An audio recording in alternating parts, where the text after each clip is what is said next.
Os céus proclamam a glória de Deus e o firmamento anuncia as obras das suas mãos. Seja bem-vindo mais uma vez ao estudo da lição da Escola Sabatina. Estamos na lição número 10, Educação em Artes e Ciências. E você sabe, né? Esse é um projeto da Educação Adventista aqui da nossa Associação Paulista Central e estamos juntos mais uma vez para recapitularmos os pontos importantes que juntos estudamos durante essa semana. O meu nome é Eduardo, tenho o privilégio de ser pastor nas escolas de Limeira e de Rio Claro e tem comigo aqui hoje um companheiro de trabalho, o professor Pinheiro. Bem-vindo aqui também, professor. Apresente-se aqui ao nosso público, de onde você vem, qual é o seu trabalho, a sua função. Muito obrigado, pastor. Eu sou o professor Pinheiro, como já mencionado aqui. Eu estou como diretor ali no Colégio Adventista de Rio Claro. Nós estamos ali hoje com quase 500 alunos e temos ali a escola na cidade de Rio Claro há 25 anos. Professor Pinheiro, a escola de Rio Claro, Adventista de Rio Claro, que ela já é muito significativa para a própria cidade, né? Além de ter 25 anos de existência, recentemente saiu nos jornais da cidade a relevância da educação, né? É um privilégio para nós termos uma escola na cidade de Rio Claro, né?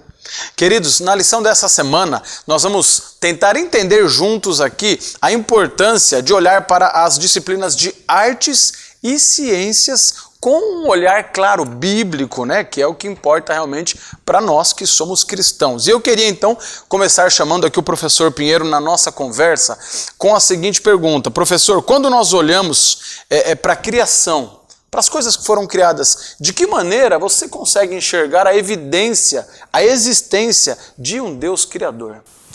Olha, toda a criação de Deus revela aí os traços da bondade, da criatividade de Deus.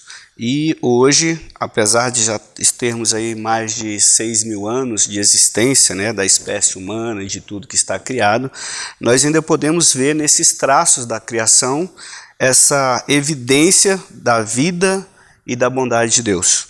Eu gostei muito de um parágrafo aqui da lição que diz que a mulher grávida está sempre consciente de seu filho, assim como nosso Pai Celestial está sempre consciente de seus filhos. Ou seja, até na gestação de hoje, o processo de dar a vida a uma criança, nós podemos ver essa bondade e a benignidade de Deus por meio da criação. Não tenho dúvida disso, viu, professor? Muito bem colocado. Inclusive, para nós cristãos, nós sempre partimos do ponto de que Deus é o Criador. Essa é a nossa premissa base de tudo que nós estudamos, inclusive de artes e também do nosso assunto de hoje, artes e ciências. A Bíblia é a nossa premissa básica para todos os pontos de vista que nós vamos estudar. E eu queria, inclusive, chamar a atenção aqui para o que diz o Salmo 96, verso 9, da nossa lição, que diz assim: adorai ao Senhor na beleza da sua santidade, tremei diante dele todas as terras. O conceito de beleza na criação é algo muito notável no Deus em que nós cremos, né, professor? De que maneira, quando a gente olha para a criação, para as coisas que Deus criou na parte artística, já que o tema são as artes e as ciências, como é que a gente pode enxergar Deus em tudo isso, professor? Olha, eu achei interessante o tema, né, porque o texto diz que é para adorar a Deus na beleza e na sua santidade. E um parágrafo aqui da lição, ele diz assim: o estudo das artes, das ciências, deve, portanto, se aproximar do caráter e do coração de Deus, visto que somos parte das obras artísticas dos fenômenos científicos de Deus. Também podemos aprender mais sobre nossa identidade em Cristo. Eu achei interessante no segundo parágrafo que ele diz que Deus é um amante do que é belo e ele ama a beleza do caráter do que foi criado, das suas criaturas. Eu achei muito importante isso, porque existem muitas coisas bonitas, belas no mundo hoje, que quando nós conhecemos, nos aproximamos, a gente percebe que aquela beleza, por trás daquela beleza, existe algo que não é benéfico, que não traz benefício para a nossa vida. Então nós temos que ter esse olhar de ver o que é belo, mas que também o que tem um caráter, que tem um propósito de vida e que acrescente algo para a nossa vida. Não é tudo o que é belo que podemos nos aproximar. Muito bom, professor Pinheiro comentou algo muito relevante aqui para você que nos acompanha, os nossos olhos são enganosos, a natureza é linda, as artes, a ciência de Deus, só que existem coisas no mundo que podem sim trazer o engano. É por isso que eu falei para você no começo, nós precisamos usar sempre essa lente. A palavra de Deus é a nossa lente em todo estudo da educação, até em matérias como artes e também como ciências. E eu queria inclusive mencionar algo importante. Tem dito muito por aí que quem é cristão é contra a ciência. Bom, nada pode ser mais enganoso do que isso, né? Vários cientistas são cristãos, o cristão também acredita em pontos da ciência, claro, que estejam em conformidade com a palavra de Deus, mas a ciência também erra, não é, professor? Não é tudo que a ciência fala que a gente aceita, porque ela já cometeu erros também na história da humanidade, não é assim? Exatamente. E o que Paulo diz aí no versículo de hoje, de Timóteo, ele diz que nós devemos estar atentos aos falsos ensinamentos da ciência.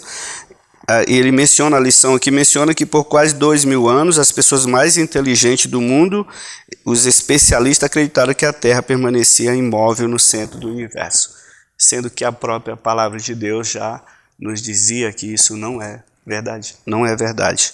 Então nós devemos ter um conhecimento da ciência, mas pautada também daquele que conhece de todas as ciências, que é Deus. E para conhecer Deus, nós temos que estar alinhado também com a sua palavra, com aquilo que a palavra de Deus nos diz, e aí assim a ciência vai ter uma beleza mais significativa e mais profunda para a nossa vida. Amém. Eu queria pegar esse gancho do que o professor Pinheiro disse aqui, inclusive, para falar sobre o que diz o livro de Provérbios, capítulo 1, fala muito sobre a sabedoria. E para a Bíblia, para a palavra de Deus, a sabedoria está em Deus. Então, para você ser sábio, você precisa conhecer esse Deus. E quando você o conhece, aí sim você pode, de certa forma, transmitir. Então, o que Deus deseja, de acordo com o que nós estudamos essa semana, Deus deseja que eu e você busquemos a sabedoria. O conhecimento também, mas a sabedoria vem do céu, unicamente do céu. E assim que a gente possa acumular isso em nossa vida, aqui no nosso planeta. Mas para terminar, eu queria fazer aqui uma ressalva para você que nos acompanha aqui, junto com o professor Pinheiro, que na perspectiva cristã, a lição chama atenção para um ponto importante. Conhecer artes e ciências é importante. Só que mais importante é entender a diferença do certo e errado. E eu acho esse ponto muito importante, professor Pinheiro, porque no mundo que a gente vive, as pessoas estão com dificuldade de diferenciar o certo do errado. Se é arte, toda arte vale, toda ciência é plena. Eu acho que não é muito bem por aí o nosso caminho como cristão, né, professor? Exatamente. Foi isso que a lição nos mostrou aí na parte de quarta-feira, que o conhecimento por si só não necessariamente é uma coisa boa. Existe um ser por trás de todos os conflitos do universo que tem conhecimento de tudo, inclusive da própria palavra de Deus, mas que nós sabemos a finalidade desse conhecimento, que não agrega valor nenhum, nem para quem o segue e nem para ele mesmo. Muito bem, você precisa então entender que o cristão não é contra a arte, o cristão não é contra a ciência, porque essas são disciplinas criadas pelo nosso próprio Deus. A única diferença é que nós olhamos para essas disciplinas usando as lentes da Bíblia, da palavra de Deus. E eu termino dizendo para você que o Senhor é o nosso Criador, o Senhor é o nosso mantenedor, Ele é o maior de todos os artistas e o mestre de toda a ciência. Nesse Deus você pode confiar. Professor Pinheiro, quer se despedir das pessoas que nos acompanham nesse momento? Muito obrigado aí pelo convite, pela participação, pastor Eduardo, e a todos que estão nos assistindo. Que Deus continue abençoando a vida de vocês, que vocês continuem um amante da beleza e da arte da criação de Deus. Um abraço para todos vocês, Deus os abençoe, até a próxima semana.